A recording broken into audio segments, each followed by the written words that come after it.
अगर कोर्ट को लगता है कि अनरीजनेबल है ये प्राइस, ठीक है। अब देखिए यही मैंने डिफरेंस, देखो यहाँ पे मैंने बताया था वैसे इसमें डिफरेंस दे रखा है लिक्विडेटेड डैमेज और पेनल्टी में। Basis of difference object, the liquidated damage, the object is to save the agreed party from loss in case of breach of contract. Agreed party को लॉस से बचाना अगर ब्रीच ऑफ कॉन्ट्रैक्ट होता है। इसका penalty का object is to intimidate the promiser to perform his promise under the contract, कि भाई इंटीमेट करना प्रोमिजर को, जिसने प्रॉमिस किया था काम करने का, उसको इंटीमेट करो कि वो अपनी प्रॉमिस को कंप्लीट करे, ठीक है। Amount, the amount is much more than the expected loss to the agreed party. इसमें जो ये अमाउंट होता है वो एग्रीड पार्टी के लॉस से काफ़ी ज़्यादा अमाउंट होता है।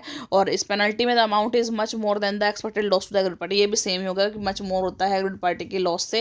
राइट ऑफ कोर्ट, इसमें कोर्ट के पास राइट होता है कि इस अमाउंट को, इसके पास राइट नहीं होता कि अमाउंट को रिड्यूस और इंक्रीज कर सके। पेनल्टी में कोर्ट के पास ये राइट होता है कि उस अमाउंट को रिड्यूस कर सके या इंक्रीज कर सके, ठीक है, अकॉर्डिंग टू द रीजनेबिलिटी, ठीक है। आगे है फिफ्थ था हमारे पास लिक्विडेटेड डैमेज एंड पेनल्टी लगा सकते हैं। और सिक्स पॉइंट है इंटरेस्ट एज डैमेज। देखो damage, interest as damage, damage के इंटरेस्ट मिल सकता है डैमेज के रूप में। When a party to contract does not make a payment on the stipulated date, it is the party liable to pay damage in the form of interest of the amount.